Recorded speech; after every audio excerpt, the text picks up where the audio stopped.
Hey guys, this is Shivali, and today I wanted to talk about how I was diagnosed with PCOS, and I will actually be going through the symptoms and everything that happened in as detailed as possible. PCOS is polycystic ovary syndrome, and this is called a syndrome because this is a spectrum disorder and the symptoms are not the same for everybody. You can have different symptoms, and this is diagnosed by a major imbalance in your hormonal levels, but the way these these hormonal imbalances show themselves is very different for everybody. So you might not have these symptoms and still have PCOS. Okay, I'm warning you before that this is going to be a long video because, like I said, I am going to go into a lot of details. I need to do this in detail so that someone may benefit from it. When I look back, 2010 was probably the first year where the symptoms were noticeable, because I remember that in 2010 I had my first major outbreak of acne, and before that in my life I had never had an acne problem. Like, even during that times of the month I never got a single pimple on my face. And I think it's important to mention here that I started my period at when I was 13 years old, and it was never irregular. Okay, it was always on time, and I never really had any problems with my menstrual cycles. So it was 2010 and I was in Hyderabad for a training program, and it was my first time visiting that city. And if anybody who knows me in real life, okay, they know that my main priority whenever I visit a new place is food. I don't really care about the shopping places. I don't really care about the natural beauty or anything that much. What I do care about the most is the food. And so it was my first time in the city, and we had a training program of 15 days. And for me it was a very short time to explore the food culture. Okay, so every night we ate out, every night, and it was all this fat laden and spice laden food. It was like I was having biryani, different types of biryani, and I was having this keema paratha, and all the things which that part of the country was famous for. So into my third or fourth day of my training program, I started to get pimples on my face, and what I noticed was these pimples were concentrated only on my cheek and jaw area. So it was only around this area, and at first there were like 3 or 4 and they were not very painful, but into a week I had like 10 or 12 on each side, and they had started to get inflamed and a little painful. And then it got me concerned, but I was not concerned about the fact that this might be an internal problem. I was more concerned about my appearance, because it made me feel ugly, and it made me feel not comfortable going out or applying makeup and things like that. So I told my husband, who was my boyfriend at the time, and we came to the conclusion that since I was eating outside and there was so much fat, and it was a major shift from the kind of food I normally eat, so there was probably some problem, and it's the food, and it's going to go away once I get back home and start eating normal food. And it seemed reasonable at that time. The acne just subsided by itself. I mean, it was just gone. I did not use any medicated creams or anything, or medicated face washes. It just went off by itself, and so we did not give it a second thought. And so 2010 went like that, and then came 2011. I need to say here that this was in mid 2010 that I got this acne breakout, and then came 2011, and during the exact same time, which was I think in between April and August, I started getting the pimples again. And in the same places, it was this cheek area, and it was these pimples were not like, they were not filled with pus, and they were not on the surface of the skin like usually pimples are. This type of acne, my acne was actually underneath the skin, and it was like this, it was like underneath the skin, and it was red and inflamed, and like the inflammation was higher. The surrounding area of the pimple was also inflamed rather than only the pimple, which is in other types of acne, and which I came to know much later that this was cystic acne, and this was a characteristic of cystic acne, that it presented itself from under the skin rather than being on the skin. Of course, I did not know all this that time. And so it was 2011, and again I had this acne, and this time it was worse than the previous year. Okay, this time they were larger, and even my neighbors were like, what happened to your face and all, and we got concerned. And then my mom took me to a doctor who a dermatologist, I should mention that he is a dermatologist, and he gave me a medicated face wash and two medicated, they were not creams, they were like gels. This time this acne outbreak lasted from say midsummer to around November or December. Okay, so it was that long. 2011, I did not have acne at that time. I mean, it had all subsided. What I had were the marks. A very strange thing happened, because I that time I was working, and every Saturday we had a half day. So after my Saturday office, I used to go to a beauty salon and just get my eyebrows and my mustache removed. And mustache seems pretty masculine. I should say upper lip. I used to just go to get my upper lip done.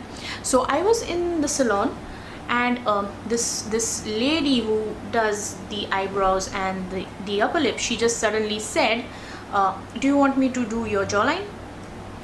And I just looked at her as if I had heard some alien language, which I refused at the point. But I came home and I did check my jawline, and to my surprise my jawline was really hairy. Yeah, it was hairy, and it got me really concerned. Yeah, it got me concerned. And then I did what anybody would do. I just opened my laptop and I googled excess facial hair on the jawline, and immediately the first page of Google said PCOS. Okay, and so I did a very quick study I saw, and of course it had the symptoms which I was having, which means acne concentrated around the cheek and the jaw area, and then things like excess hair. At that point, those were the only two symptoms I was having. But most sites I read at that point, and by most sites I mean I just did a very quick one, just the first page of Google. So most sites listed a mandatory symptom, and what it said was irregular or absence of periods, and I did not have that. My cycles were regular. So I was now confused, and I thought that, okay, so I don't have this mandatory symptom, but I have these other characteristics. So what do I do now?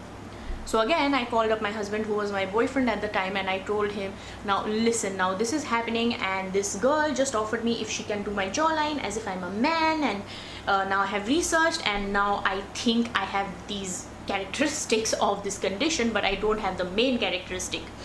So he listened to it very patiently, and then he said, it's probably not, but you should get an opinion, which I did. So this time I went to a gynecologist, and she listened to me, and she said that if your cycles are regular, you really don't have to worry. It is probably just a temporary hormonal imbalance, and your body goes through so many changes at your age, and you really don't have to worry. You should worry when your cycles are irregular. You probably don't have this, And even when she said that, I accepted it, but I had a gut feeling that it was not okay, you know. I really felt that I did have a problem. It might not be PCOS, but I did feel that this was something more serious than a temporary hormonal imbalance that would fix itself. Because I could now see the pattern that I was having acne at a definite time of the year. It would last for a definite period and then it would stop. And this was the third year I had it, okay? But I told my mom and I told my boyfriend, and they were just like, you know, well, the doctor has said it, so it's probably nothing to worry. And then, you know, although I knew that I should have taken, my gut told me that go for a second opinion, go for a third opinion if needed, but I just didn't go, you know. And so life went on, and years went by, and during that time, of course, I got very busy. Every year I had acne for a particular period, and then it just went away by itself. And by this time, that means by 2014-15, I had to regularly go to get my jawline threaded, because now I was hairy, okay? But I never really paid any attention, because that time my health was not a priority, you know. I just didn't care to a certain extent. And then came 2017, not 17, I would say, yeah.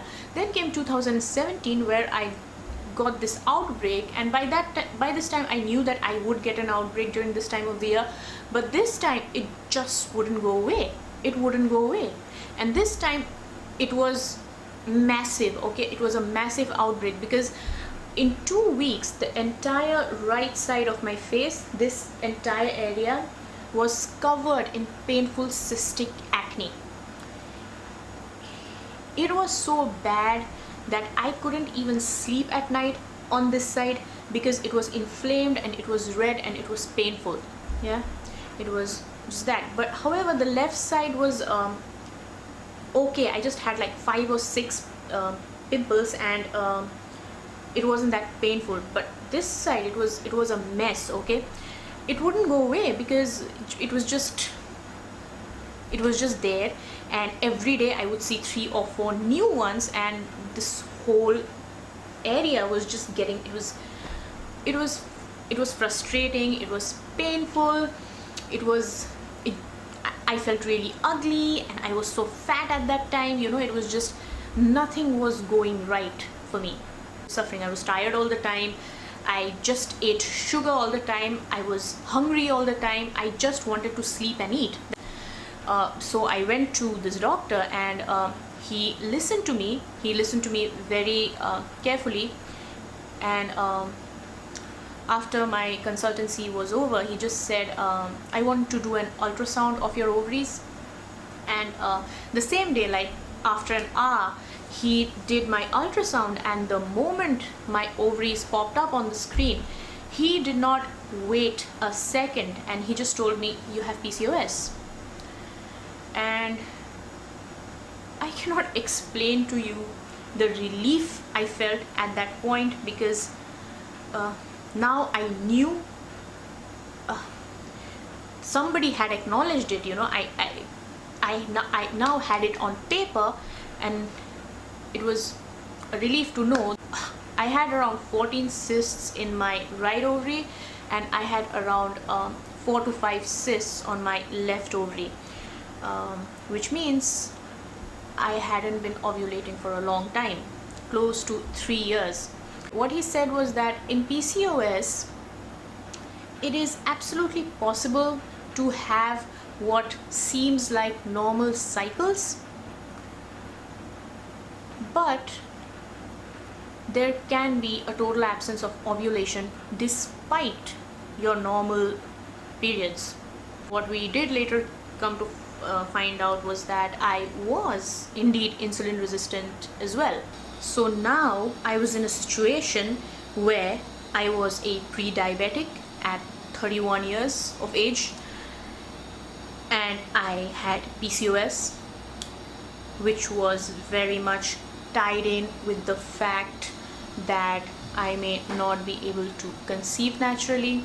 That was the tight slap I needed on my face for ignoring my gut and ignoring all these symptoms that I was having for so many years. That was the tight slap I needed to wake up. And I wouldn't say I wasn't awake. During the time I was having all these symptoms, I was awake, but I was not woke, if you know what I mean, So then I just decided that I needed to change. I needed to change my life, and of course I knew that this condition was incurable at this point of time, and it had a number of complications associated with it, and